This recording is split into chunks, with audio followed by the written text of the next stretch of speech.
Olá, queridos, a paz do Senhor Jesus Cristo a todos vocês. Eu sou o Fernando Aquino e estou aqui para mais um Me Edificando à Luz da Bíblia. Traremos nessa lição aí o relacionamento de Enoque com Deus, tá? A lição 10, tá uma bênção, a gente vai falar um pouquinho sobre esse relacionamento e é claro, dentro dele, aprender um pouco mais sobre como nos relacionarmos com Deus, tá? Então, quero convidar você a estar conosco aqui mais uma vez para que nós possamos juntos aprender na palavra de Deus. Então, para dar início, a gente vai perceber que o nosso texto bíblico básico está no livro de Gênesis, capítulo 5, versos 18 ao 24, o qual nos fala da pessoa de Enoque. Temos também aí a Epístola aos Hebreus, capítulo 11, verso 5, também referente a Enoque, lá na Galeria dos Heróis da Fé. E o texto áureo está no livro do profeta Amós, capítulo 3, verso 3, que diz: andarão dois juntos se não estiverem de acordo? Tá? Então essa é a base aí inicial para que a gente possa trabalhar e entender melhor o conteúdo relacionado a esta lição. Nosso comentário vai dizer-nos: nesta lição, meditaremos no que a Bíblia tem a dizer sobre Enoque, um homem cujo relacionamento com Deus foi tão íntimo, estreito e profundo, que um dia ele foi tirado da terra para viver com ele, ou seja, com Deus no céu. Então já está aí, a gente já está iniciando essa lição. Vamos falar de Enoque. É claro que um ponto principal aqui é entendermos a partir da vida deste homem, entendermos a partir deste episódio que a Bíblia nos relata, né, de Deus tê-lo transladado, o quão importante, né, o quão maravilhoso isso pode ser para nós hoje, o que a gente pode aprender sobre esse relacionamento. Embora a gente não tenha muitos dados bíblicos referentes à vida, né, à trajetória de Enoque, mas o pouco que nós temos certamente nos é suficiente para entendermos a necessidade de caminharmos com Deus como ele caminhou, né? De levarmos uma vida pautada na fé como Enoque assim o fez. Vamos lá então para o nosso primeiro tópico, que vai dizermos aí: para andar com Deus é preciso nascer de novo. Então a gente já vai ver que inicialmente que o foco aqui para você, professor, é claro que estará lecionando aí a EBD, embora esse vídeo esteja pelo menos atrasado no que tange a data, né, que a lição deveria ter sido ministrada para quem está acompanhando aí o trimestre, mas isso não significa dizer que a gente não possa aqui comentar, trabalhar e trazer alguns pontos, né? Então vamos lá então. E a gente vai entender inicialmente que esse andar com Deus, tá? Essa visão de andar com Deus, caminhar junto ao Senhor, né? Andar na direção de Deus, ter uma vida pautada com Deus. Lembrando que essa expressão andar, é lógico, professor, trabalhe isso aí na sua EBD. Esse termo, essa expressão andar, ela geralmente alude na Bíblia ao viver. A gente usaria essa expressão andar, né? Caminhar, andar, mas referindo-se a uma vida com Deus. Então aqui andar tem o sentido de viver, caminhar tem o sentido de viver, tá? Então não é só simplesmente calcar, pisar, mas andar com o sentido de viver com Deus, tá? Então para viver com Deus é preciso nascer de novo. Vamos tentar entender esse processo. Para começar, o primeiro subtópico vai dizer-nos o ingresso na vida espiritual a partir da nova aliança, ou seja, ingressar e iniciar o início na vida espiritual a partir da nova aliança. Vamos lá. Os principais termos usados na palavra de Deus para fazer referência ao ingresso na vida espiritual são conversão e regeneração. Existem outros termos, mas nós, via de regra, nos referimos mais propriamente a esses dois termos porque eles estão intrinsecamente ligados a esse início, nesse processo, no início da caminhada cristã. Então a gente está vendo aí basicamente conversão, tá? E regeneração. Não vou explicar agora porque a lição já o faz, eu vou ler baseado na lição. Mas o ponto inicial para nós aqui, a questão básica, né, a se entender, é que quando nós iniciamos na vida espiritual, né, aquele processo, quando há esse ingresso na vida espiritual, a gente passa a entender que conversão, entender um pouco sobre o processo da conversão e de uma vida regenerada, não será de maneira muito eficaz para nos abençoar, tá? Vai ser algo eficaz para nos ajudar aí. Então, para começar, a conversão está ligada ao arrependimento. E arrependimento implica renunciar o caminho do pecado para percorrer o caminho da salvação. Então, para começar, o primeiro ponto a analisar aqui, gente, é a conversão. Basicamente, o que seria conversão? Né? Geralmente, nós analisarmos a palavra em si, o sentido da palavra, né? Converter ou conversão, é a ideia de que alguém que estava indo a um determinado lugar e é obrigado a retornar, obrigado a deixar aquele caminho. E nós rumávamos para o inferno, uma vida regrada à base do pecado, e logo, aceitando a Cristo como nosso Salvador, há essa conversão, há uma mudança nesse caminho, uma mudança nessa rota, tá? Isso, conversão. De maneira espiritual, a gente passa a entender que converter-se é única e tão somente renunciar à vida pecaminosa e aceitar uma vida nova, toda ela pautada nos preceitos de Deus, tá? Por isso a conversão está ligada ao arrependimento, né? O primeiro passo rumo à conversão é se arrepender, é reconhecer realmente que é pecador, que precisa de salvação, logo precisa de Deus. Então o primeiro processo é esse. Então essa ligação entre conversão e arrependimento é muito intrínseca, tá? Realmente é isso aí. Conversão, ela está ligada ao arrependimento. Mas esse arrependimento está ligado aqui, é uma renúncia, ou seja, nós precisamos renunciar, nós precisamos entender realmente que é hora de abandonarmos o pecado, é hora de deixarmos uma vida contrária a Deus e rumarmos, caminharmos a passos largos para uma vida nova com o Senhor, tá? Esse é o processo. Então, basicamente, conversão é isso, ok? No sentido da palavra, mudança de rota, mudança de rumo, deixar um rumo a qual estava indo e direcionar-se a outro, ou seja, ser obrigado para uma vida melhor a mudar de rumo, mudar de vida, conversão. Então, vamos lá, então, nós temos o segundo processo aí, o segundo ponto, ok? Que o ingresso na vida espiritual precisa entender a partir da nova aliança, seria a regeneração. E a regeneração tem a ver com o novo nascimento, no qual a pessoa morre para a velha vida de pecado e ressurge como uma nova criatura em Cristo Jesus. Então, o que é regeneração? Regeneração nada mais é do que, uma vez que a conversão é uma mudança de rumo, uma mudança de caminho, a regeneração é uma mudança de vida, uma mudança de comportamento. É receber de Deus uma nova natureza, tá? Esse é o ponto. Então, ser regenerado é ter de Deus, assim que entregas a vida a Cristo, uma nova vida no que tange comportamento, mudança, tá? Isso é regeneração no processo externo. Mas a regeneração no processo espiritual, ao que Deus faz em nós. Deus nos regenera, Deus muda a nossa natureza. É ganhar de Deus, é receber de Deus uma nova natureza espiritual. Então a regeneração nós colocaríamos em dois processos, né? Quando eu digo externo, eu estou dizendo o quê? No que tange a comportamento. Uma pessoa regenerada, ela muda de vida, ela muda o seu comportamento, ela muda a forma de pensar, ela muda a forma de agir, ela muda a forma de ver as coisas. Logo, ela é alguém regenerada. Mas existe um processo na regeneração que o homem não pode fazer. Embora aceitando Jesus, há um processo espiritual feito por Deus. Deus dá para o homem uma nova vida, uma natureza nova para o homem. O homem nasce de novo. Então, regenerado é aquele que nasce de novo. Então nós nascemos de novo ao aceitar Jesus. Em que sentido? Nós recebemos, naquele momento, uma nova natureza. A gente passa a ser, a partir daí, uma nova criatura. Por isso, se alguém está em Cristo, né, nova criatura é. As coisas velhas se passaram e eis que tudo se fez novo. Segunda Epístola de Paulo aos Coríntios, capítulo 5, verso 17. Então nós entendamos isso.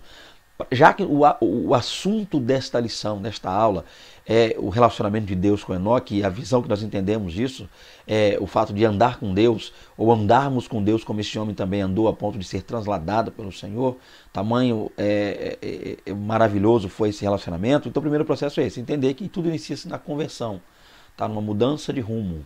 E também, é claro, na regeneração, uma mudança de vida, uma mudança de natureza. Então, regenerado é alguém que muda a sua natureza, e regenerado também é alguém que tem a sua natureza mudada. Então, como é que começa a regeneração? Eu aceito Jesus e logo eu vou, automaticamente eu já sou uma pessoa no que tange a fazer coisas diferentes. A questão é que nem sempre é desta maneira como parece. A tendência é que aceitei a Jesus, conversão. Aceitei a Jesus, estou regenerado. Eu recebo automaticamente uma nova natureza, uma natureza espiritual, isso é claro. Mas com essa eu preciso aprender a lidar e a conviver e a viver com essa nova natureza. E como é que eu vou viver com essa nova natureza? Deixando as coisas velhas, deixando o velho homem, deixando o passado para trás e a partir daí passando a viver uma vida nova e diferente com Cristo Jesus. Esse é o processo, tá? Vamos lá então. Dentro disso a gente vai entender algumas reflexões necessárias sobre esse novo nascimento. Uma vez que a gente falou sobre o novo nascimento, regeneração, natureza espiritual nova dada por Deus e mudança de comportamento baseado nessa nova natureza recebida, vamos fazer algumas reflexões baseadas nessa necessidade de se nascer de novo. Alguns aspectos estão contemplados no ingresso à vida espiritual. Ou seja, quando a gente aceita a Jesus, logo a gente já passa a ver algumas coisas. Em que sentido? Além do aspecto jurídico que se dá pela justificação, do aspecto moral que se dá pela santificação, está presente também o aspecto regenerativo, que se dá pelo novo nascimento, no qual a pessoa recebe uma nova natureza espiritual. Então é o que a gente estava falando já no slide passado, mas agora aqui está bem mais explicado, né? Vamos entender esse processo então. Então, o que acontece com a pessoa que aceita Cristo como Salvador, a pessoa que busca a salvação em Cristo? Em primeiro lugar, acontecem alguns processos, e dentro desses processos a gente passa a entender. Um deles é chamado justificação. O que seria isso? A gente chama de aspecto jurídico ou justificação. Por quê?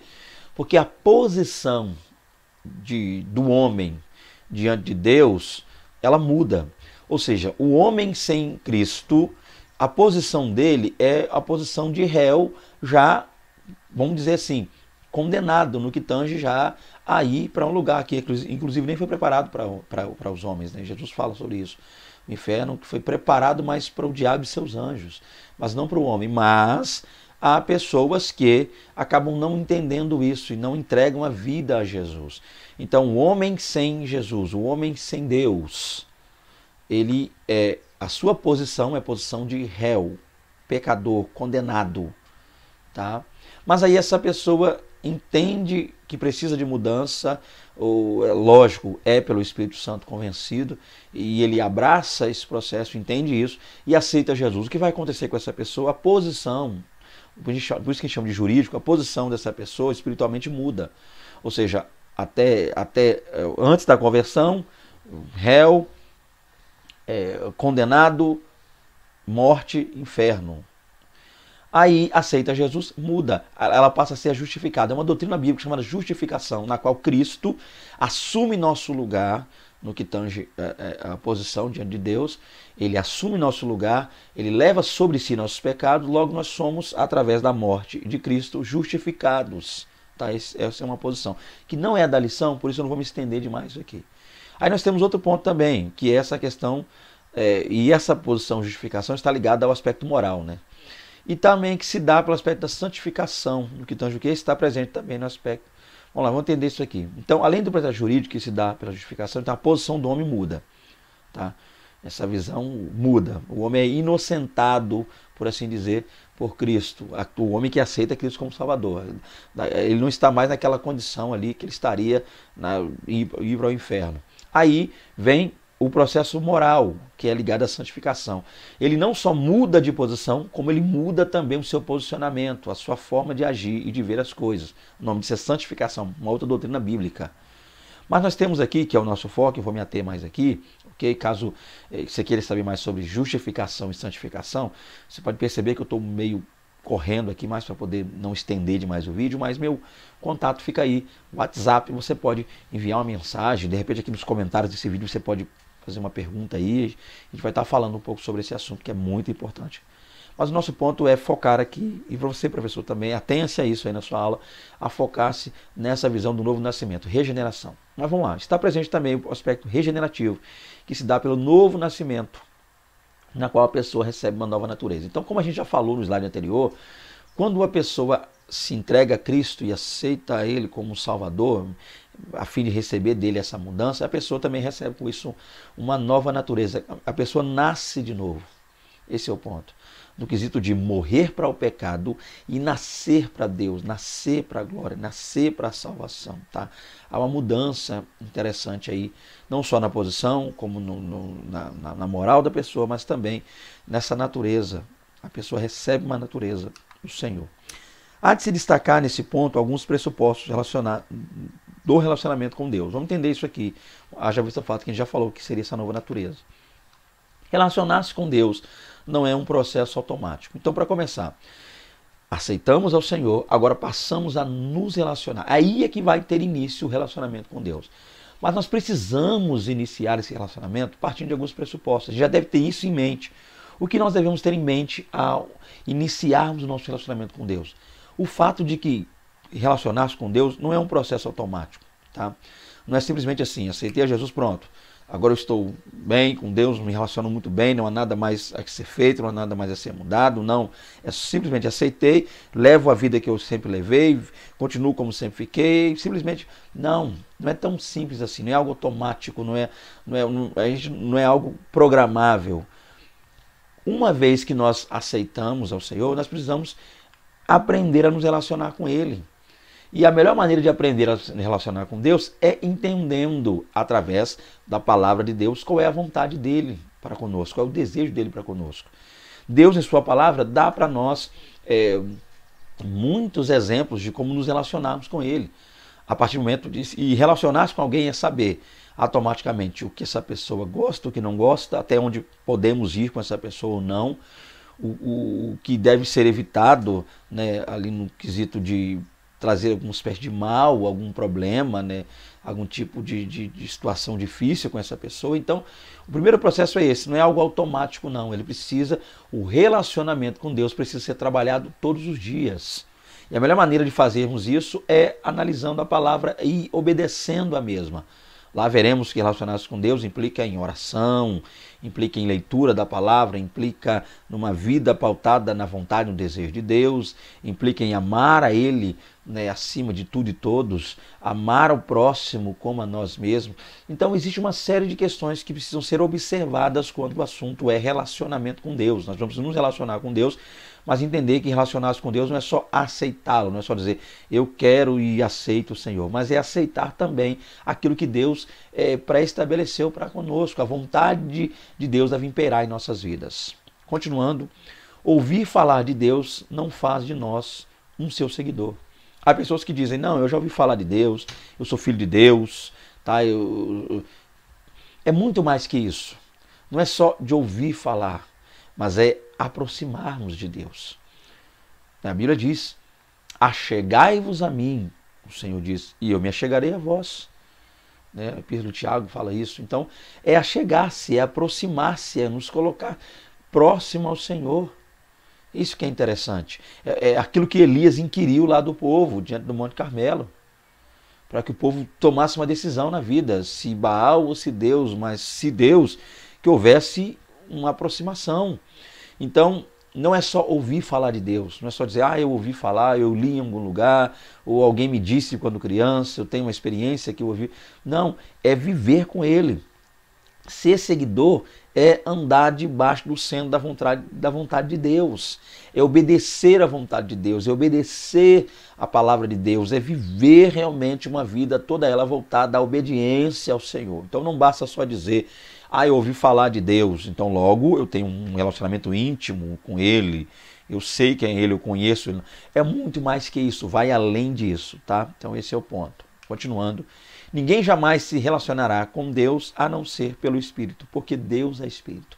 Então a melhor maneira de se relacionar com Deus é entendendo o seguinte, que o relacionamento com Deus, ele parte a princípio de um relacionamento espiritual. Jesus falou, né? João 4,24 é Jesus falando com a mulher samaritana, porque Deus é Espírito. E Ele procura os que adoram a Ele em Espírito e verdade. Então o primeiro processo é esse. E uma vez que eu entendo isso, essa questão não só da natureza de Deus, mas eu passo também a entender que relacionamento com Deus não está restrito só a ambientes. Se eu entender que Deus é Espírito, eu não vou me querer me relacionar com Ele só das 7, eu vou dizer 7 aqui como costume de padrão de cultos, mas cada igreja tem o seu horário, tá? Mas das 19 às 21, eu estou falando isso aqui porque é o padrão das igrejas que eu prego, a maioria, 19 a 21, mas isso quer dizer que eu não vou me relacionar com Deus só num certo ambiente, ou seja, um templo religioso, em um horário específico lá, usado por esse templo para ser horário de culto. Não, eu vou me relacionar com Deus a todo momento, Deus é Espírito. Eu preciso estar 24 horas me relacionando com Deus, até dormindo, porque aí eu terei sonhos maravilhosos. Se eu passar um dia inteiro voltado a Deus, ao dormir terei sonhos, todos eles voltados em Deus, porque meu coração estará cheio de Deus.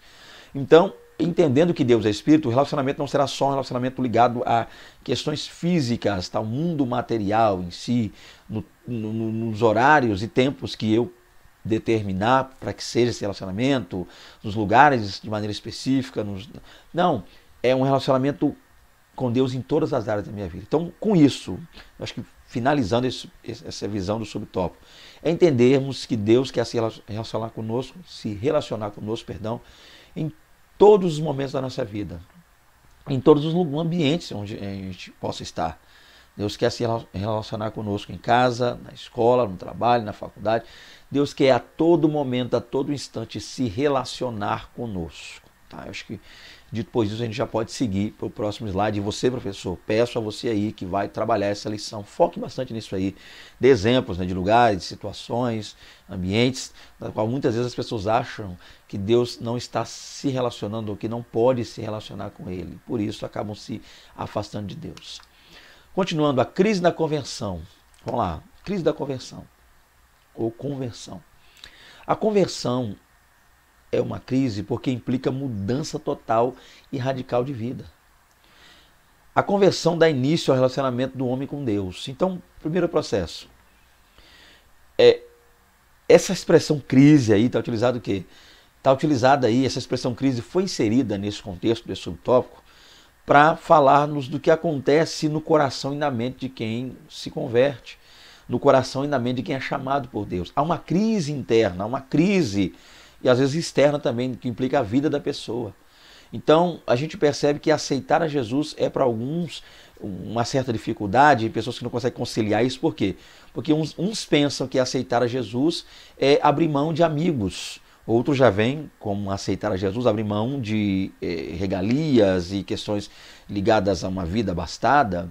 Outros já vêm aceitar Jesus como uma mudança no que tange só vestimenta, só questão ligada ao vestuário.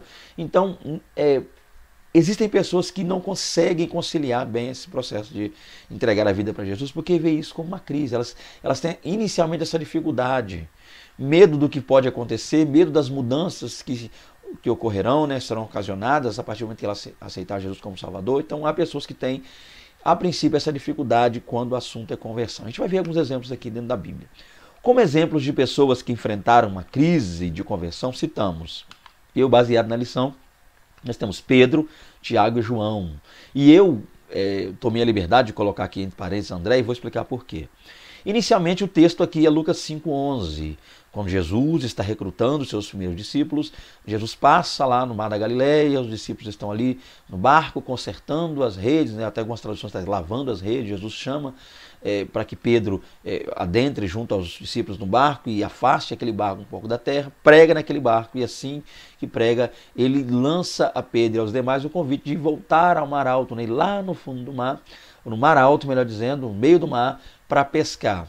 Mas o processo é que eles já haviam feito isso na noite anterior, e a Bíblia diz que nada apanharam. E Jesus lhes convida novamente a ir ao meio do mar para tentar ali, ou melhor dizendo, para pescar, né?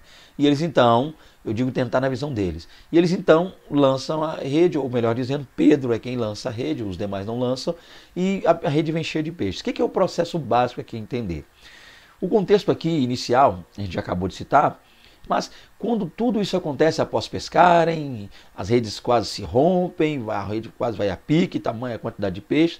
Mas o verso 11 do capítulo 5, que está aí, inclusive no slide, e ele é citado pela lição, diz que eles abandonaram, largaram tudo e deixando tudo seguiram. Eles largaram tudo e seguiram a Jesus. Então esses homens enfrentam uma crise em que sentido? A vida deles estava voltada à pesca. Toda a vida deles, eles passaram a vida inteira pescando. É assim que eles viviam, é assim que eles sobreviviam, é assim, através da pesca, que eles alimentavam suas famílias. E eles aprenderam desde pequeno, dedicaram uma vida inteira a isso. Mas o ponto é que Cristo agora os chama para ser pescadores de homens. E eles, com isso, precisam abandonar tudo que conheciam quanto à vida e passar a ingressar uma vida nova com Cristo, algo novo, algo desconhecido. E muitos de nós sabemos que o desconhecido traz a nós um certo medo. A gente tem um medo do desconhecido, né? Uma vida nova, algo novo. E eles então vão ingressar essa vida nova. E isso, é claro, é para muitos uma crise. Abandonar o trabalho para viver para a obra. Não gosto muito de dizer esse termo de viver da obra, porque parece que alude a pessoas que estão se encostando na obra para sobreviver, para comer, faz aquela barganha com Deus, né? E acaba até mesmo incluindo aí questões que não são nem legais de se falar aqui. Mas o ponto é que a pessoa abandone a área secular, o trabalho, e passe a viver para a obra de Deus, para o reino, para o evangelho. Então algumas pessoas veem isso como uma certa crise, uma dificuldade. Como vai ser? O que eu vou comer? O que eu vou viver? Pedro chegou a dizer, Senhor, nós que deixamos tudo para te seguir, o que a gente vai, como vai ser, né? Parafraseando. Então, não é simples, tá? Não é tão fácil assim, não. Mas a gente precisa entender uma coisa, tá? Não estou falando só viver da obra, não, mas a conversão em si, essa mudança. Muitos temem a mudança.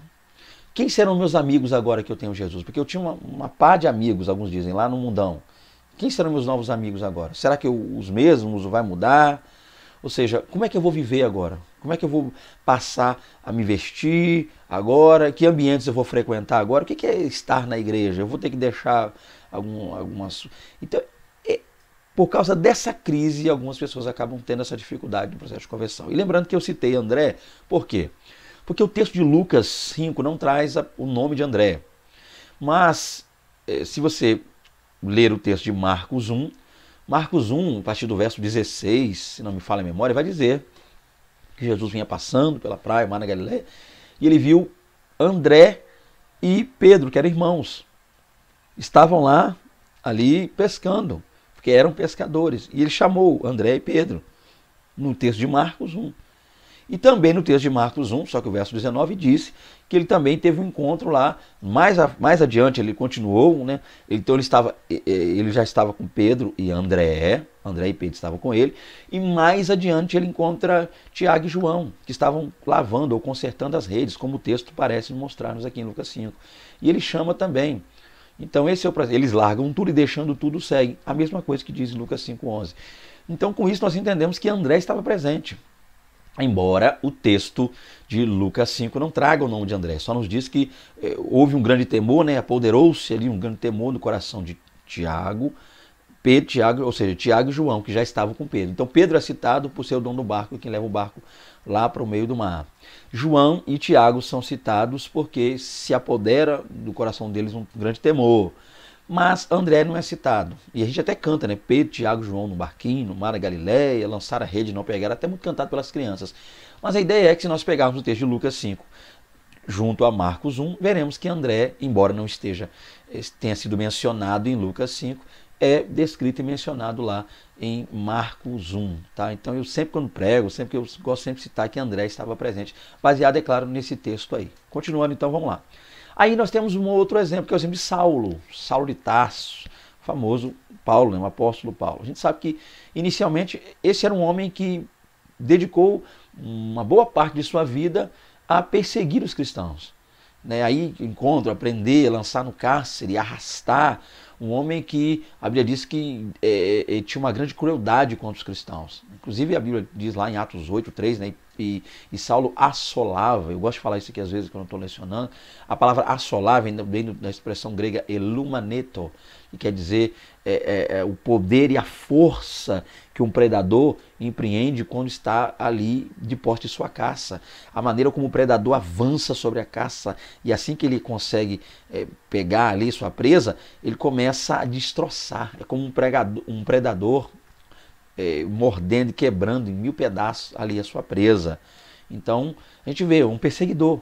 Mas esse homem, após ter um encontro real com o Senhor no caminho de Damasco, ele tem sua vida mudada e o perseguidor passa a ser perseguido. Aquele que era contra Cristo passa a ser alguém que está pregando o Evangelho de Cristo.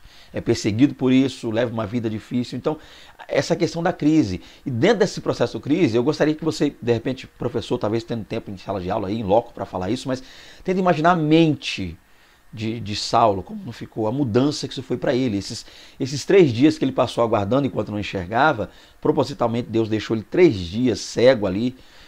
Tenta imaginar o que não passou na mente desse homem nesses 3 dias. Ele fez uma retrospectiva completa de sua vida e, por conseguinte, dentro disso, fez uma introspectiva também. Ele olhou tudo que ele estudou, tudo que ele passou, tudo que ele aprendeu, aquilo para ele meio que deu um branco. Olha que coisa interessante. Então, é a chamada crise, essa crise da conversão. Então, pessoas aceitam a Jesus e enfrentam com isso uma grande crise. Tá? Não é tão simples para alguns, não é tão fácil para outros, tá? Mas é necessário. Necessário nos é nascer de novo. Segundo tópico, para andar com Deus é preciso concordar com Ele. Então eu quero andar com Deus. Se eu quero andar com Deus, eu preciso, eu careço, eu necessito, eu tenho que entender isso. Não dá para andar com Deus. Lembra do Amós 3? Andarão dois juntos se não estiverem de acordo? Então aqui é que esse texto áureo é aplicado, tá? Andar com Deus implica, sim, em concordar com Ele. Não basta crer em Deus. É comum pessoas declararem que acreditam em Deus. Isso, porém, não é suficiente. Então, eu creio em Deus.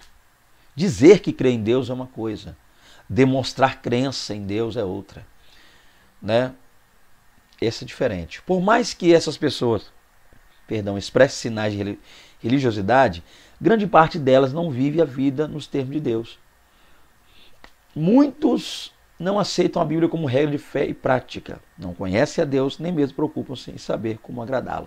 Então, para começar, a gente precisa entender isso aqui, que não basta, no sentido assim, dizer que crê, ou até mesmo crer. Crer aqui no sentido de saber da existência de Deus. Eu sei que é um Deus, mas é necessário temer a Deus. O temor a Deus deve fazer parte de nossas vidas.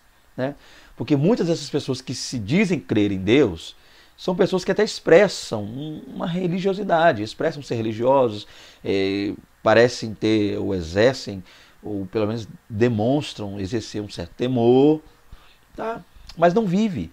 Aquilo que a palavra de Deus pede como regra de fé e prática, de vida com Deus, não é feita por eles. Tem lá o seu momento, esse é o problema, eles têm o seu momento, até o seu devocional. Mas a questão espiritual, a questão ligada a Deus, fica só ali. Ele inicia ali e, infelizmente, também termina ali.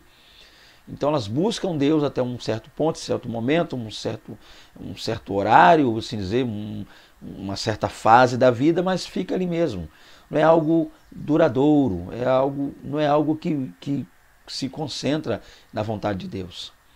Muitos não aceitam a Bíblia como regra de fé e prática. Eu creio em Deus, mas a Bíblia ela precisa ser mudada. Eu creio em Deus, mas a Bíblia precisa ser atualizada. Eu creio em Deus, mas é necessário entender que a Bíblia é um livro antigo, velho, escrito por homens, que ela não é a palavra de Deus. Não, ela até contém algumas coisas. Isso não é realmente viver para Deus, ser servo do Senhor. Quem pensa dessa forma. Então não aceitam a Bíblia como ela é, como regra de fé e prática, e também não conhece a Deus. O que é conhecer a Deus? E Oséias fala disso, conheçamos e prossigamos em conhecer. Conhecer a Deus é obedecer a palavra dele, conhecer a Deus é fazer a vontade dele, conhecer a Deus é fazer com que outras pessoas vejam a ele em nós. Ok? E também nem se preocupe em agradar a Deus. Como é que a gente agrada a Deus? Com fé, obediência, temor, amor e amor. É isso, é assim que se agrada a Deus. Então não basta só crer em Deus ou dizer que crê em Deus. Tem que viver para Deus, viver a vontade de Deus, viver o desejo de Deus em nossas vidas. Discordar de Deus é rebelar-se contra Ele. Não é pouco o número de pessoas que se rebela contra Deus devido aos acontecimentos injustos que a vida apresenta. Então, se nós fizéssemos aí uma enquete, só entre aspas, é claro, e procurarmos saber dentro da mesma quais são os motivos que têm levado as pessoas a se afastar de Deus. É claro que na maioria das respostas dessa dita enquete ou pesquisa que faríamos, nós veríamos que o que motivou muitas dessas pessoas, ou a maioria dessas pessoas, a se afastar ou abandonar a Deus, é o fato de que eles veem no mundo muita injustiça. Não, se Deus realmente é Deus, por que as coisas estão dessa forma? A chamada teodiceia, aquela visão que nós temos de a origem do mal. A gente às vezes vai à Bíblia para tentar entender na mesma onde é que se originou o mal, onde é que veio o mal. E para piorar o negócio, há teólogos que se fazem valer de Isaías 45, verso 7, para dizer, não, o mal vem de Deus, Deus criou o mal, Deus criou o pecado, Deus criou a promiscuidade, Deus criou, e acabam até ensinando que Deus criou o que é ruim, o que é mal. Embora a palavra mal ali, ela aponte mais para a correção, tá? A palavra mal, lá no texto de Isaías 45, 7, e não é pertinente aqui pelo tempo falar do vídeo, talvez a gente grave um vídeo falando sobre isso, mas essa visão de que eu faço a paz e crio o mal, tá? Então a gente precisa entender esse processo para ficar mais claro. Okay? Mas a visão é que alguns se fazem valer erroneamente de Isaías 45, 7 para colocar na mente de alguns incautos a visão de que Deus criou tudo que é ruim, tudo que é contrário, tudo que é mal, tudo que não presta veio logo de Deus. Então, ao perigo. Então vamos lá. Então o motivo, pelo menos o que motivaria muitas pessoas a pensarem ou até abandonarem a Deus é olharem para o mundo e ver tanta injustiça e não conseguir enxergar Deus e dizer, mas por que Deus permite isso? Logo, então Deus é um Deus ruim, um Deus mau, e com isso acabam se afastando de Deus por não entenderem isso. Mas pode a criatura indagar a Deus sobre as coisas que parecem estar fora do lugar? Ou seja, nós fazemos uma análise de Deus, do comportamento, se é que podemos dizer assim, de Deus, ou daquilo que nós queríamos que Deus fizesse ou como agisse, baseado no que nós estamos vendo. Mas a pergunta é, o que estamos vendo sempre foi assim? O mundo que estamos contemplando desde sua criação é sempre assim? Ou houve uma mudança no processo? Então, eu não posso olhar para o mundo e culpar a Deus ou indagar a Deus pelo como o mundo está, sem primeiro, ou pelo menos tentar entender, ou partir do pressuposto de que nem sempre as coisas foram assim. Então, algo originou essa mudança. E eu preciso olhar para esse algo para entender e procurar me perguntar, é culpa de Deus o que aconteceu? Deus é quem originou todo esse mal que vemos no mundo realmente? Tá, esse é o ponto. Mas, pode a criatura fazer isso? Quem provocou o desarranjo da natureza foi um homem. Então, para começar, tudo que a gente vê ao nosso redor aí, está sofrendo. Esse mundo sofre uma grande influência do pecado. Nós vamos entender que a partir de Gênesis 3, o pecado entra no mundo físico. Repetirei, físico. Porque entendemos que o pecado já existia no mundo espiritual. Aqueles que se fazem valer de Isaías 14, de Ezequiel 28 e de alguns outros textos como Apocalipse 12 e outros textos mais como Lucas 10 e há muitos textos, eu não teria tempo hábil aqui. Quem se faz valer desses textos aí para dizer realmente que Satanás foi lá, pecou com ele uma terça parte, baseado lá em Apocalipse 12, uma terça parte que foi lançada. Então, com isso, entendemos que antes que o pecado ocorresse no mundo físico, ele teria inicialmente ocorrido no mundo espiritual, com Satanás e seus anjos. Seus anjos porque é o que Jesus falou lá em Mateus 25, 41, Satanás e seus anjos. Então, dando-nos a entender que ele tem uma espécie de comando, domínio, um poderio, um senhorio sobre os demônios. Mas o ponto é isso aqui, para a gente não fugir do raciocínio. Por que discordar de Deus é rebelar-se contra ele? Por quê? Porque eu discordo de Deus, geralmente, baseado no que eu estou vendo aqui, na minha pré-concepção das coisas, no meu entendimento das coisas. Então, e de onde vem o meu entendimento das coisas? Do mundo ao meu redor. Eu olho para o mundo ao meu redor, eu estou gravando esse vídeo aqui, está acontecendo uma guerra aí, duas nações estão guerreando, quase que um massacre, uma nação grande no que tange poderio militar e questão bélica, está atacando lá uma outra nação, a Rússia e a Ucrânia, a gente sabe disso. Estou falando nação, mas para poder ser um pouco mais objetivo. Mas o ponto é entender isso aqui, que a pergunta seria, onde está Deus nisso? Onde está o Senhor nisso? O ponto é que nem sempre as coisas foram assim.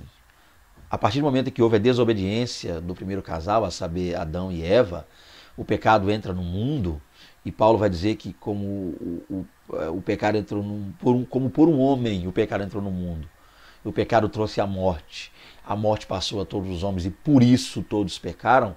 Passamos a entender a partir daí desse processo, que Paulo está dizendo, que é claro que o pecado trouxe mudanças não só para o homem, como também para a natureza. Romanos 8, 20, 22 diz que a natureza, o 22 diz que ela anseia, geme, clama. Ou seja, até mesmo a natureza quer voltar ao curso normal, ao curso natural, como Deus fez, como Deus a criou. Mas a ação do pecado, ela tem trazido ao mundo terríveis malefícios, tá? Então eu não posso olhar para esse mundo e fazer análise como olhando muitas vezes para nações que estão passando fome, morrendo por inanição, pessoas que estão passando uma vida difícil e dizer, olha, como está Deus nisso? Cadê Deus? A culpa é de Deus. Eu não posso culpar o Criador que tudo criou perfeito e eis que viu Deus tudo quanto fez e era bom, perfeito. Eclesiastes, Salomão fala disso, capítulo 7, o homem foi criado ali, ó. A questão é que houve uma mudança, o homem se corrompeu, o pecado entrou e mudou a natureza humana, logo também, mudando a natureza humana, é certo também que mudou as demais coisas. Prova disso para que você, de repente, professor, aplique aí na sua aula, se você julgar necessário, para falar de natureza, que não existia nem espinho, nem arbrolho. Com o pecado trouxe espinho, nem o espinho, essas flores lindas que nós temos aí que se defendem com espinho, como a rosa, nem espinho teria, o pecado trouxe espinho. Outra coisa que você pode, de repente, usar, caso julgue necessário, é Gênesis 1, verso 29, verso 30. No verso 29 diz que, lá de Gênesis, verso 1, 29, diz que os animais se alimentavam ali de relva, mato, capim. Né? Os animais, nenhum animal comia carne, nenhum animal era carnívoro, não existia animais carnívoros. Deus não criou animais carnívoros. E diz no verso 1,30 que o homem se alimentava de planta que dava fruto e semente. Então, o homem não comia carne como os demais animais ali, os animais irracionais não comiam carne. Ninguém comia carne. A entrada do pecado, com o passar do tempo, criou-se hoje a cadeia alimentar. Para você ver como as coisas mudaram, tá? Então não dá para discordar, criticar e lançar a culpa em Deus. Não. Continuando, 2.3. Ninguém pode questionar a soberania de Deus. É muito fácil concordar com o Senhor quando tudo vai bem. Mas quando surgem lutas no caminho e coisas ruins nos sobrevêm, como reagimos? Então está muito claro, gente. Às vezes acaba sendo uma questão de hipocrisia. Quando as coisas estão bem para nós, a gente nem contender com Deus, reclamar de quê? Saúde, tudo bem, financeiramente maravilhosamente bem, saindo, passeando, curtindo a vida, levando à vontade, fazendo o que quer. Ninguém está tão preocupado assim, né, em falar contra Deus, em perguntar, em indagar o Senhor. Mas basta surgir uma luta, basta surgir uma adversidade, basta alguma coisa contrária àquilo que nós achamos bom acontecer. Logo nós já estamos ali aos pés de Deus, questionando, lamuriando, reclamando e até murmurando se não vigiarmos. Há crentes pacientes, com convicções inabaláveis, mas nem todos agem assim. Então a gente vê que tem pessoas que entendem que as coisas ruins também podem acontecer, de que desde que, baseado no slide passado, eu acabei de falar, o pecado entrou no mundo, houve essa alteração, nós estamos sujeitos a passarmos momentos difíceis, né? A passar momentos difíceis. Cristo disse lá em João 16, ele falou que, na verdade, muitos de vós aí serão dispersos, ok? E me deixarão só. Mas eu não estou só, porque o Pai está comigo. Tenho-vos dito isso para que em mim tenhais paz. No mundo tereis aflições, mas tem bom ânimo, eu venci o mundo. Então, ele disse que haveria aflição no mundo, nós haveríamos de passar por aflição. Estamos realmente passando. Mas tem gente que é mais paciente, tem gente que entende que muitas vezes essa luta, essa aflição pode ser algo da parte de Deus até para melhorar, até para lapidar o nosso caráter.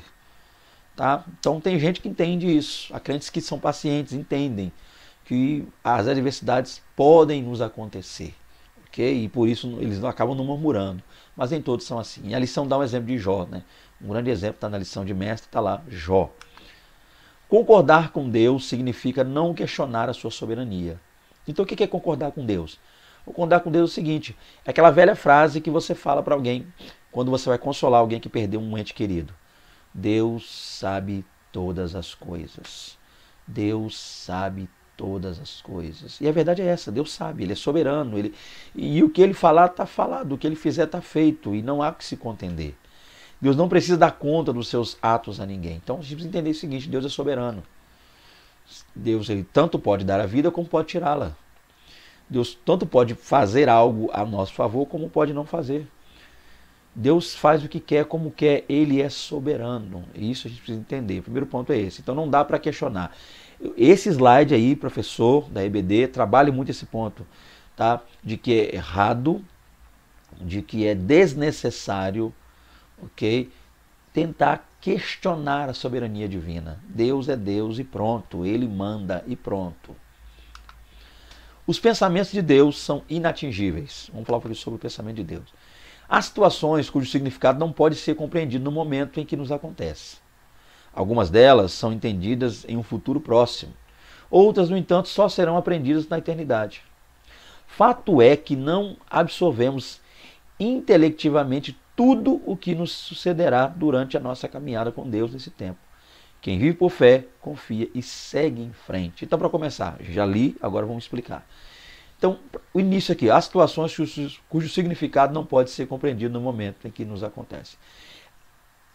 João, no seu Evangelho, capítulo 13, verso 7, Jesus falando com os discípulos ali, naquela reunião abençoada, Jesus disse, o que eu faço não sabes tu, agora, mas tu o saberás depois.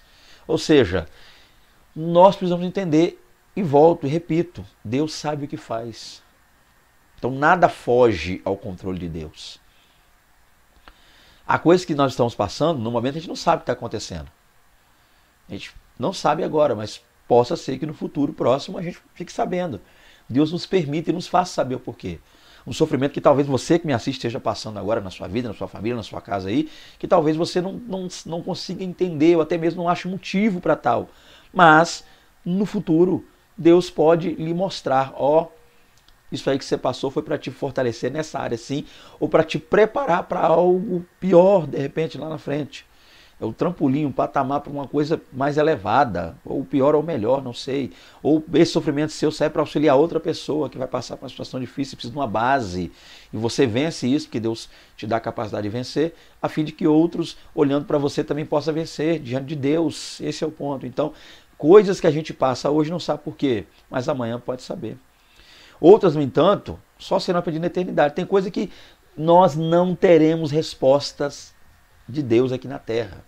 Existem situações que nós estamos passando, estamos passando ou poderemos vir a passar, mas que Deus não nos vai explicar nada. E nem compete perguntar, porque Deus é soberano, Ele faz o que quer, Ele responde se quiser. Glória a Deus por isso. Tá? Tem coisa que a gente vai passar uma vida inteira tentando descobrir por quê e não vai conseguir. Isso que é interessante. Só lá no porvir, só na eternidade que nós chegaremos a esse entendimento. Mas a visão é, fato é que não absorvemos intelectivamente tudo o que nos sucederá durante nossa caminhada com Deus nesse tempo. Então nem sempre a gente vai poder, as coisas vão acontecendo numa velocidade, numa proporção que a gente não consegue compreender. Nem tudo dá para captar, nem tudo dá para entender, nem tudo dá para a gente antes ali ter uma compreensão. Mas ainda assim, tá? Quem vive por fé, confia e segue em frente. Ainda que você não esteja entendendo, continua caminhando. Ainda que pareça estranho para você, pareça que não vai dar, continue caminhando. Ainda que pareça que você não vai suportar, eu não sei o que está acontecendo, então se eu não sei o que está acontecendo, como é que eu vou combater, agir se eu não sei o que está acontecendo? Ainda assim, caminhe por fé, confia, siga em frente, Deus. Ele é maravilhoso. Embora talvez ele não esteja lhe dando a resposta. O fato de Deus não estar lhe dando a resposta não significa ou não implica dizer que ele não esteja lhe ajudando, lhe auxiliando ou do seu lado junto aí, tá? Entenda isso. Então os pensamentos de Deus são inatingíveis. A gente não compreende, mas aceita. É de Deus, aceita. É o chamado maná. Lembra do maná? Desceu o maná. Alguém perguntou, o que é isso? Daí saiu a palavra maná. O que é isso? O que é? Não sei. O que é? É uma pergunta, o que é? Então às vezes você passa a fase do maná. Você não sabe o que é. Mas sabe quem está contigo, sabe quem está abençoando, sabe quem está mandando a vitória, sabe quem está falando no seu coração, é Deus. Permaneça, caminhe, confie, Deus é maravilhoso. Concordar com Deus significa crer na sua palavra e andar com temor diante dele. Então o que é confiar em Deus, gente? Ou o que é concordar com Deus? Melhor dizendo, concordar com Deus significa crer, confiar, receber e crer na palavra dele, no que ele falou, no escrito, na palavra de Deus, que está descrito ali, ó. Leia, medite, viva, absorva a palavra de Deus todos os dias. Enquanto você faz isso, você vai caminhando, como vivendo com temor e tremor. Duas palavras que são interessantes, parecidas, mas no contexto bíblico com questões bem interessantes. Temor aqui, então a gente precisa crer na palavra de Deus e andar com Deus. Em que sentido? Andar com Deus em temor. Respeitando, obedecendo, tá? Amando, temor. Sempre. E também com tremor, medo. Tem gente que fala, não, Deus não precisa ter medo de Deus, Deus é amor. Deus é... Mas Jesus falou, Lucas 12, se você ler o verso 4 em diante, Jesus falou, não temeis aqueles que podem matar a carne e depois nada pode fazer. Mas eu direi a quem temeis, a quem devereis temer, Jesus falou. Lucas 12 está lá, 4 em diante. Temei aquele, né, no caso Deus, que não só pode matar o corpo, como também pode lançar a alma no inferno. Olha aí, gente. Então a gente tem que temer a Deus no que tange obedecer, confiar, crer, caminhar com Ele, como também ter medo de Deus, no sentido de reverenciá-lo. Tem gente que, à vontade demais, acha que andar com Deus é fazer o que quer. Não, é do jeito dele, é na vontade dele, é na força dele, é na graça dele, é no poder dele, é na direção dele. Eu ando com Deus do meu jeito? Não, eu ando com Deus do jeito dele. Tá seguindo a vontade dele. Então tem que ter tremor, ter medo de Deus. E a palavra lá no grego, lá para um temer ali, é a palavra phobetete, que vem de fobia, ou que vem de fobia. Fobia a gente sabe que é medo. A palavra usada lá no seu sentido original, tudo ela vem do substantivo fobia, tá? Ok? Fobia. Então volta e meia a Bíblia fala phobeste, phobetete, do grego, que vem de fobia, que é uma palavra que você conhece muito, está ligada a medo. Então tem que ter medo sim, gente. Tem que respeitar, crer e ter medo, porque Deus não só pode matar nosso corpo, não estou aqui querendo botar medo em ninguém, como você me entendeu, não vim aqui para fazer você ficar, mas realmente tem, o negócio não é do nosso jeito, é do jeito de Deus, a gente tem que temer a Deus, sim, tá? Temer a Deus, não adorá-lo com medo ou por medo, adorar por amor, amar a Deus, mas não confundir liberdade no espírito com libertinagem, não, é diferente, liberdade é uma coisa, libertinagem é outra, então tem que ter medo. Então os pensamentos de Deus são inatingíveis, não são como os nossos, são muito além. Isaías fala isso. Terceiro e último tópico. Enoque, um exemplo a ser seguido. Aqui, professor, a gente já pode falar de Enoque. Você percebeu que nós não falamos de Enoque antes? A lição tem o título de Enoque. Mas por que no primeiro tópico a gente não falou de Enoque? Por que no segundo? Seguindo a lição. Então, para você, professor, volta e meia, atente-se a isso. Talvez a gente comece, talvez você já comece a aula falando de Enoque, explicando que Enoque, quem foi Enoque. Quando chegar no terceiro tópico, você não tem nem o que falar mais. Ou fica repetitivo e vai enfadar os alunos. Tente seguir aí, professor de EBD, esse padrão do tópico, até vai ficar mais fácil. Você percebeu que eu não falei de Enoque lá, ou pelo menos não detalhei nada sobre Enoque, citei ele, mas não entrei em detalhes, nem no primeiro nem no segundo tópico. Agora aqui não, aqui eu vou falar de Enoque com aplicação de hoje, uma aplicação atual, contextualizada. Enoque, um exemplo a ser seguido. Vamos lá. Para agradar a Deus é preciso ter uma vida de fé. Aí eu peguei o versículo bíblico para ganhar tempo aqui. Hebreus 11, 5 e 6 diz, pela fé, olha aí, pela fé, Enoque foi transladado, arrebatado, levado, tomado, para não ver a morte. E não foi achado, porque Deus os transladara. Visto como antes da sua transladação, alcançou testemunho de que agradara a Deus. Ora, sem fé é impossível agradar-lhe, porque é necessário que aquele que se aproxima de Deus creia que ele existe. Olha aí, creia que ele existe e que é galardoador dos que o buscam. Então o primeiro processo é esse. Vamos lá agora para entrar no Enoque. Esse versículo referenda o anterior, ou seja, esse aqui é o comentário do verso 6, que está fazendo uma referência ao verso 5, que fala exatamente de Enoque. Ele foi transladado porque era homem de fé. Deus tem prazer naqueles que nele confiam. Afinal, ele é digno de confiança. Gente, pouco sabemos sobre Enoque, a verdade é essa. Há quem lide, há quem traga, e talvez, professor, tome bastante cuidado aí na sua aula, possa ser que alguém queira usar a sua aula para falar do livro de Enoque. Enoque deixou um livro, deixou uma mensagem, e isso é certo que vai atrapalhar a sua aula, é certo. E eu até te aconselho, caso você queira falar sobre o livro de Enoque, amém, fique à vontade, você é o professor, mas já vou lhe avisando, não será nada agradável nem produtivo para a sua aula, tá? Porque eu já visto o fato de que são questões que não competem ao assunto tratado aqui nessa lição, vai fugir da aula. Então você vai dizer, olha, num outro vídeo, num outro momento, outra oportunidade, numa outra aula eu explico e falo melhor para você isso aí, tá? Mas evite, tá? Eu, no seu lugar, professor, evitaria falar sobre o tal livro de Enoque. Então nós temos pouco acerca de Enoque, só o que a Bíblia nos apresenta, tá? Mas dentro da lição que é o foco, e o título está aí, para agradar a Deus é preciso ter uma vida de fé. Então o que a gente quer fazer nesse subtópico aqui, 3.1? A gente quer agradar a Deus. Então a gente quer aprender com Enoque como é que Enoque agradou a Deus, para que a gente também possa agradar. Esse é o foco desse subtópico. O que quer dizer aí? Como é que Enoque, por que Enoque foi transladado, arrebatado, tomado, levado, Deus o levou? Para que Enoque não visse a morte, Deus o levou, tomou. Procuraram Enoque e ninguém encontrou ele. Foi transladado. O homem realmente não fazia mais parte da terra naquele momento. Não acharam ele. Tá? Mas antes dele ser levado, houve uma vida, houve algo entre ele e Deus aqui. Antes desse algo entre ele e Deus após ser trasladado, houve algo entre ele e Deus aqui. Aqui é o segredo, aqui está o processo, professor, para você trabalhar bem essa lição aí com seus alunos. O segredo para o que vai acontecer lá, o segredo para a vida gloriosa na eternidade com o Senhor, depende do que está acontecendo entre Deus e mim, entre mim e Deus. Fique à vontade para falar como quiser aí.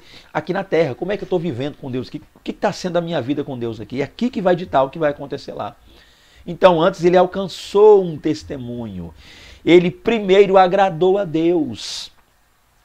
Antes de ser levado, ele primeiro agradou a Deus. Aí o escritor, o autor dos Hebreus, ele explica o que seria se agradar a Deus para nós.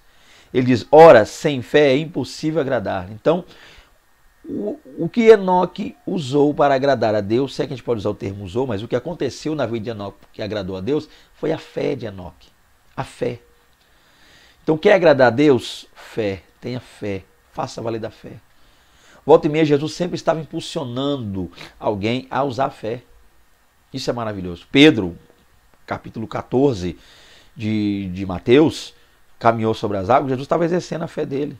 Mestre, se é tu mesmo, faça-me ter contigo caminhando por sobre as águas. O que Jesus falou com ele? Jesus usou uma palavra, parece que Jesus usou uma palavra enorme, uma frase grande, Jesus só usou uma palavrinha só. Vem. Olha que coisa interessante. Vem. Só que quando Jesus diz vem, algo maravilhoso vai acontecer. Jesus falou só isso, vem. Podia ter dito, Pedro, homem, vem. Então esse é o processo. Vem, caminha, vem. Então Jesus está te chamando, vem. Você que está assistindo aí, caminha com o Senhor, continua firme. Fé. Por que a gente tem que usar fé? Porque é necessário que aquele que se aproxima de Deus, em primeiro lugar, creia. Então o crer aqui está baseado na fé.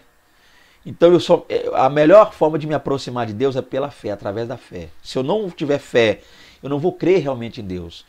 Eu vou querer até usar as coisas de Deus. Tem gente que se diz aproximar de Deus, mas para ganhar alguma coisa, ganhar inscrito, ganhar não sei o que lá mais, ganhar fama, notoriedade, ficar rico financeiramente falando, fazer viagens e tal, ganhar seguidores, fãs e até bajuladores.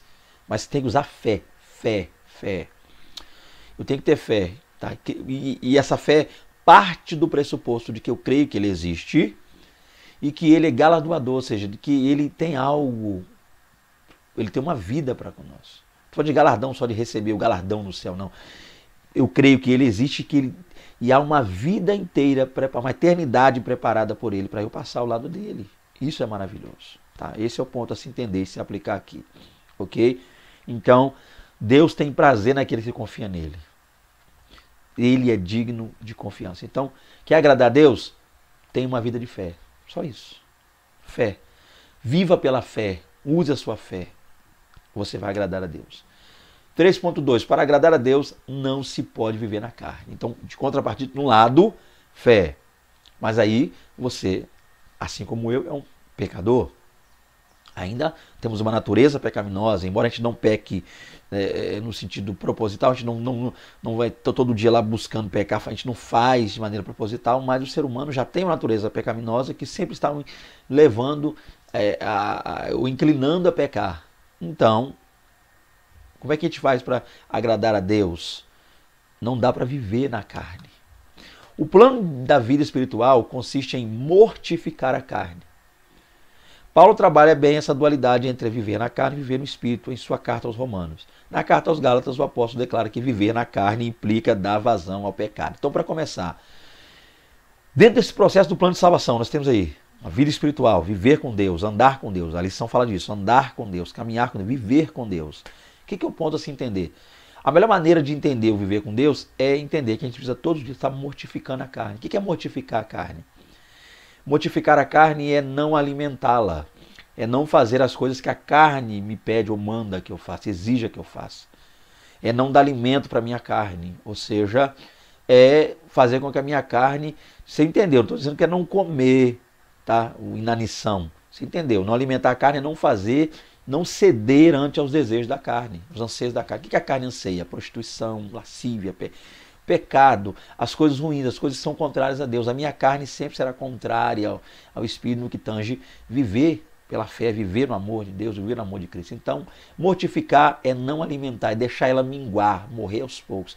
É ir matando a carne como atacando ela com palavra de Deus, jejum, oração, uma vida consagrada a Deus e não alimentá-la, tá? Enfraquecê-la e atacá-la. Enfraquecê-la é não alimentando ela, não fazendo a vontade da carne, e atacá-la com as coisas de Deus. Paulo trabalha bem essa dualidade entre viver na carne e viver no espírito, em sua carta aos Romanos. Então a gente sabe que há uma vida na carne, que é a vida levada nos prazeres da carne, no pecado, e há do outro contrapartida, do outro lado, uma vida no espírito, que é a vida toda entregue a Deus. E a vida espiritual começa quando eu entendo o sacrifício de Cristo, quando eu aceito esse sacrifício, quando eu aceito a Cristo como Salvador, quando eu passo a viver uma vida com Cristo e entendo que eu serei a todo momento bombardeado pela minha carne, mas que eu não ceda, que eu não faça a vontade dela, mas que eu lute contra ela. Inclusive, né, esse é um dos pontos principais e primordiais do jejum, que infelizmente não é ensinado nas igrejas, em algumas igrejas, desculpa. Tem igrejas que não ensinam o verdadeiro sentido ou o significado do jejum, que é lutar contra a carne. O jejum nos ajuda, nos auxilia a mortificar a carne. Mas tem pessoas que jejuam para ter carro, moto, casa, mudar de salário. Tem gente que jejua até para ganhar na Mega Sena. Eu já vi gente jejuar para ganhar na Mega Sena. Olha que coisa louca. Por quê? Porque não é ensinado. Então, nós líderes precisamos ensinar as pessoas o verdadeiro significado do jejum. Essa mortificação da carne que vem por intermédio do jejum. Tá? E não ensinar as pessoas só a barganhar com Deus. Jejuar em propósitos que eu saia ganhando. Só eu. O reino não ganha nada. Só eu. Não, não é jejum. Na carta aos Gálatas, o apóstolo declara que viver na carne implica dar vazão ao pecado. Então, o que é viver na carne? É fazer a vontade do pecado. É ceder a vontade do pecado. Então, caminhando para o final aqui, para não estender muito o vídeo, para agradar a Deus, simplesmente é só não passar uma vida inteira fazendo a vontade da carne, é não ceder à vontade da carne, é lutar contra a carne, é não alimentá-la, logo atacá-la e vencê-la por intermédio do Espírito. Terceiro, para agradar a Deus é preciso ser ofertante. Paulo agradece ao irmão Epáfras por ter trazido oferta aos irmãos de Filipos para ele, quando estava na prisão. O apóstolo reconhece que ser ofertante é algo que também agrada a Deus. Vamos ler o texto aqui, Filipenses 4,18. Mas bastante tenho recebido e tenho abundância. Cheio estou, depois que recebi de Epafrodito, ou Epáfras, o que da vossa parte me foi enviado, como um cheiro de suavidade e sacrifício, agradável e aprazível a Deus. Aqui é o nosso ponto. Então, contexto aqui, Paulo estava preso e Paulo recebe da igreja dos Filipenses uma oferta, né? Acreditamos aí que 2 ofertas, inclusive. Mas a questão é que essa igreja, ela levanta uma oferta para ajudar o apóstolo Paulo e ela envia para o homem de Deus que está em cárcere, um homem a quem pregou ali, fundador desse ministério. Paulo agora ali está preso e a igreja junta, envia um homem de confiança, a saber, Epafrodito, Epáfras, e pede que esse homem leve essa oferta. Tá? Então, olha que coisa interessante. E com isso a gente passa a aprender, com as palavras de Paulo, que ofertar visando o bem-estar da obra agrada a Deus. Tá? Não é único e tão somente o ofertar, mas é o ofertar de coração aberto, porque Deus ama quem dá. O versículo é assim? Porque Deus ama quem dá. Porque Deus ama quem dá com alegria. O que é dar com alegria? É aquela pessoa que de coração aberto e voluntário faz por amor à obra e às almas que precisa. Aquela pessoa que ela nem é impulsionada, eu diria, só pelas pessoas a dar oferta, mas ela entende no coração, é o Espírito Santo que trabalha no coração e ensina para ela, explica para ela a necessidade real de ofertar, para ajudar. Essa oferta que Paulo recebeu não só o ajudou a mantê-lo, como também a enviar as cartas, deu a ele possibilidade de continuar fazendo a obra. Então a oferta voluntária, a oferta, ela agrada a Deus. Então andar com Deus E o que você precisa ofertar? Em primeiro lugar você tem que ser um sacrifício vivo, uma oferta agradável a Deus. Sua vida tem que estar inteira nas mãos de Deus. E sempre que possível, ajude a obra de Deus, estenda a mão para a obra de Deus. Tá? Ajude, estenda a mão. Isso é maravilhoso. Então, agradar a Deus também, ofertar na obra, ajudar a obra, auxiliar a obra, fazer para abençoar a obra, também é agradar a Deus. Você pode ofertar de diversas maneiras, quer seja financeiramente ou não. Você pode doar algo para a casa de Deus. Olha, isso aqui é para ajudar um ventilador porque está quente. Então, o sentido de Deus de oferta. Lembrando que nós estamos falando de dízimo aqui, tá? Dízimo é uma coisa, oferta é outra. Eu não vou nem entrar nesse assunto aqui porque a lição não fala. Dízimo. Então, o ponto aqui é oferta, tá? Porque isso quer dizer, com isso, será que eu estou dizendo, Fernando, aqui que eu sou contra o dízimo? Não, eu sou dizimista, tá? Sou a favor.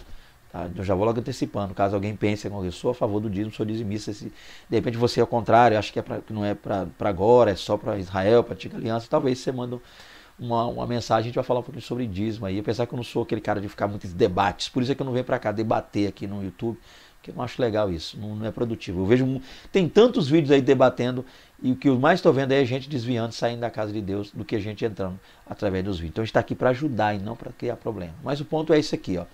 Oferte, ajude, auxilie, estenda a mão para a obra de Deus, ajude pessoas, abençoe a obra, tá? Em nome de Jesus. Tá aí, conclusão. A vida de Enoque é uma lição completa do que significa relacionar-se com Deus.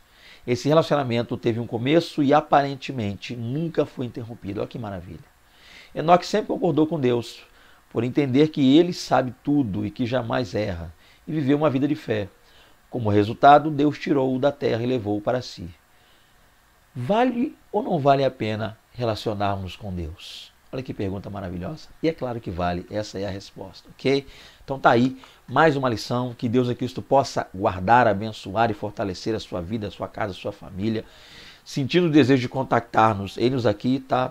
Se desejar que a gente esteja aí com vocês para ministrar a palavra, vai ser um grande prazer, vai ser uma honra muito grande estar com vocês, que Deus em Cristo possa abençoá-los, dar-nos uma semana repleta de vitória, né? A lição saiu um pouco atrasada aí, peço perdão, ligando questões ligadas à saúde, meu pai também não anda muito bem de saúde, eu estou trabalhando aí a ponto de melhorar e cuidar do meu pai, a saúde do meu pai, então isso meio que acabou trazendo um atraso no vídeo aí, mas a gente está tentando, vou ver se eu consigo também já postar aí a lição 11, tá? Que talvez acabe ficando atrasada, mas Deus abençoe, fique com Deus, até a próxima aula, em nome de Jesus, um grande prazer, a paz do Senhor a todos, amém.